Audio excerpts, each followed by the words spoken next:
Vamos lá, gente. Começando a semana, segunda-feira aqui, começando a semana com vocês.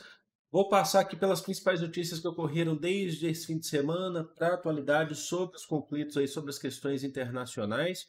A primeira questão é que na sexta-feira eu ia fazer um vídeo para vocês, acabei não fazendo, né? Acabei me dando uma folga. A gente teve uma reunião por videoconferência entre o presidente dos Estados Unidos, o Joe Biden, e o presidente da China, o Xi Jinping, para discutir sobre a questão da Ucrânia. E a notícia, lembrando que eu deixo tudo que eu precisar, tudo que eu puder, eu deixo tudo que eu puder, não, tudo que eu estiver falando aqui, eu deixo aqui na descrição para vocês, enquanto os cachorrinhos estão preguiçosos ali atrás. Dá uma olhada, acho que não dá para ver o Woody, mas o Woody está ali atrás. Esse é o Han. Bom, você teve uma reunião para saber, todo mundo espera qual que é o posicionamento da China, o que que a China quer, o que que a China pensa. Deixa eu trazer o meu microfone um pouquinho mais para cá, deve tremer aí, fazer um áudio aí. Tá aqui. O que que a China pensa sobre? E a notícia é: Biden avisa Xi Jinping que haverá consequências se China ajudar a Rússia nos ataques à Ucrânia. Os presidentes dos Estados Unidos e da China conversaram por videoconferência para discutir pela primeira vez a guerra na Ucrânia. Atenção!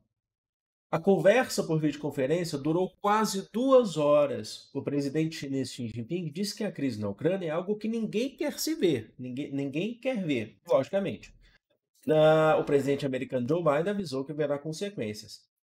A pesquisadora sobre China de um Instituto de Política Independente de Londres, UD, explicou que houve uma mudança na posição chinesa. Atenção!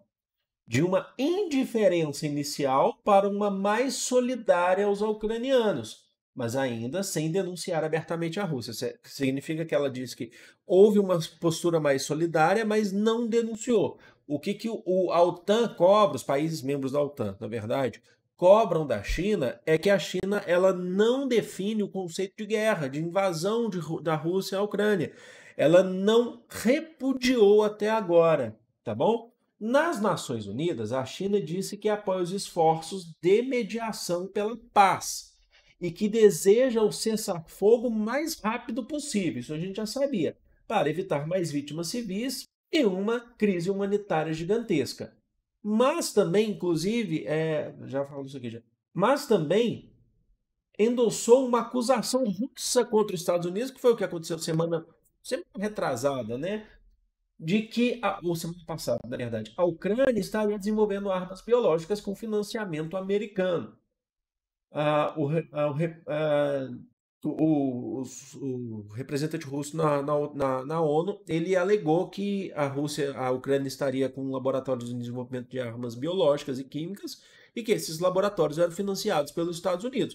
E aí os Estados Unidos começou a apontar o dedo na cara, mas você faz isso na Síria, você faz isso. Inclusive, eu gostaria muito de fazer para vocês um vídeo sobre guerras que estão conectadas. Por exemplo, houve semana passada um ataque de 12 mísseis, por exemplo, do Irã a, a, a uma base militar de Israel dentro do território iraquiano. Fazer essas conexões eu acho que é interessante para vocês, se vocês quiserem, tá? Eu faço aí, eu solto ele amanhã, tá bom? Ou hoje, se vocês quiserem, mas vocês precisam deixar nos comentários, porque eu não faço não. Olha só. E aí fica um toma lá da cá, porque os Estados Unidos acusam, não, mas vocês fizeram isso na Síria, vocês financiam armas biológicas na Síria, né? E por aí vai, fica um toma lá da cá. Então houve, e a China falou, não, peraí, Estados Unidos, então você tem que provar que você não apoia e financia armas biológicas dentro da Ucrânia, sabe? Então assim, a China, ela tem essa postura de quer o cessar-fogo, preza pela paz, mas ao mesmo tempo fala, mas Estados Unidos, você também tem que provar que você não tem isso, que você não está financiando isso dentro da Ucrânia. Então esse é um ponto. Um segundo ponto que eu queria trazer para vocês, e isso é muito importante, ah, é o seguinte, gente. Aconteceu nesse fim de semana que o Volodymyr Zelensky, presidente da Ucrânia, e aí eu já aviso para vocês logo de cara, que eu acho que é muito importante, que isso não justifica, não é uma justificativa de guerra, tá? Porque assim, a minha voz não é nada dentro de um conceito desse de guerra. Mas, logicamente, que eu gostaria de um cessar-fogo, uma resolução pacífica de conflitos, logicamente. O Volodymyr Zelensky proibiu partidos de esquerda e opositores, mas ele mantém partidos fascistas e neonazistas na Ucrânia. Foram 11 partidos. Essa é uma notícia que saiu ontem. Eu falei, eu vou gravar. Não, não vou gravar. Domingo, vamos preservar. Em vídeo, Zelensky anunciou que proibiu a atividade de 11 partidos que, segundo ele, são pró-Rússia. Segundo ele, siglas neonazistas como os Svoboda e o Parvil Sektor foram mantidas. O presidente da Ucrânia, Volodymyr Zelensky, divulgou nessa noite que anuncia a proibição de 11 partidos. Ele fez uma medida, né? Ele colocou aí, foi uma lei marcial. Ele colocou em prática essa lei e proibiu, colocou na ilegalidade 11 partidos de esquerda. Os dois partidos que foram mantidos, e aí eu fui fazer uma pesquisa para ver, para não passar uma informação totalmente distorcida aqui para vocês. O Svoboda e o Pravik Sektor, o segundo ele é tido como um partido, os dois são partidos de ultradireita, conservadores, e você tem características na formação que são fascistas, na formação dos dois. Especificamente o Svoboda usa como insígnia o símbolo Wolfsengel, que é um símbolo utilizado pelos nazistas. Aí eu fui pesquisar sobre o partido, que você sabe que aqui a gente tem pouca informação, às vezes, sobre o que acontece muito no leste europeu.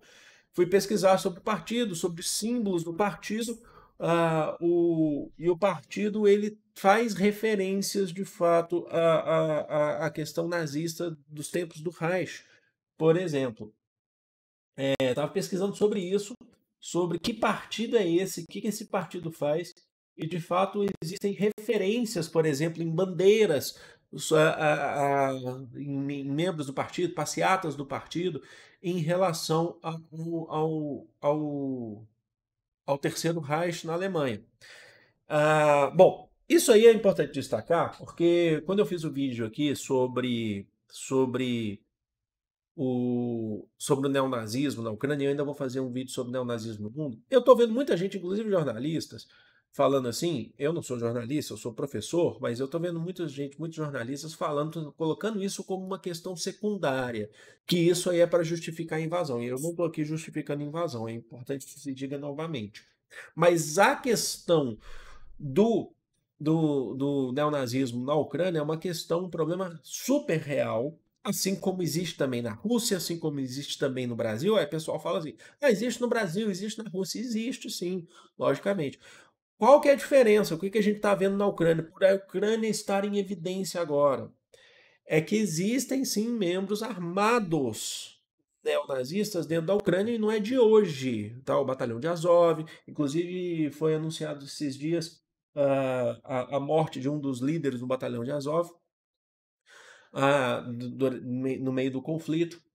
E aí você tem soldados ucranianos, eu acabei não fazendo esse vídeo porque eu já tinha feito um vídeo sobre neonazismo, soldados ucranianos ajudando pessoas nos corredores humanitários, utilizando no colete soldados, tá? Soldados das Forças Armadas Ucranianas, um símbolo chamado de Sol Negro, que é um símbolo ocultista, só que relacionado ao paganismo nazista, tá? Que a gente sabe da questão do paganismo, né, do nazismo, aí isso é aula de história, não vou destacar aqui. Mas você tem toda a questão germânica e tal, e esse Sol Negro ele é a junção de várias suásticas, né? E eles estavam usando aqui no peito. Eu vou colocar imagens aqui se for necessário. Essas imagens correram, inclusive foram colocadas aí por sites de organizações humanitárias e tal, mas que ignoraram isso. E eu tô vendo jornalistas falando que isso aí é uma questão secundária, que é só para tapar buraco, que é só para falar isso. Só que não. Como eu falei para vocês, existe neonazismo no Brasil, mas os neonazistas no Brasil, eles têm a força, por exemplo, eles têm o poder de entrar, mesmo que seja uma porcentagem pequena, ainda assim, você tem o poder de entrar dentro das Forças Armadas. Tá? Você pode até ter membro, mas assim, declaradamente, é isso que está acontecendo na Ucrânia. Então, assim, agora, uma questão é você relatar e fazer a crítica e fazer a denúncia do neonazismo dentro dos órgãos ucranianos. Outra coisa é o Vladimir Putin, que fez um show esses dias, né? Foi um show, foi uma questão até meio que populista, meio não, totalmente populista para mostrar e tal. E aqui eu também não estou discutindo o governo de Putin dentro da Rússia, estou falando dentro da questão do conflito, tá? Então não estou falando de popularidade na Rússia ou não. Mas e aí? Essa questão do neonazismo na Ucrânia, que o Putin inclusive denuncia, e já há um bom tempo ele denuncia, não é de agora, mas essa questão é um fator suficiente para promover essa invasão, como ele falou que está lá para acabar com o neonazismo na Ucrânia? Eu acho que não. Logicamente que é um problema, mas é isso que o Putin está fazendo na Ucrânia? Tá? Pode estar relacionado a isso sim, tem relações com isso sim. Tá? Tem relações com isso sim. Mas é só por isso? Aí eu acho que não. Tem mais coisas além. Mas a questão do neonazismo é um problema no mundo e é um problema gravíssimo que acontece na Ucrânia. Tá bom? Então tá aí. Passei um pouquinho aí um panorama do que está acontecendo aí no mundo para vocês. Deixa eu ver quanto tempo eu tenho de vídeo. É isso mesmo. Vou ficando por aqui. Amo vocês. Beijo.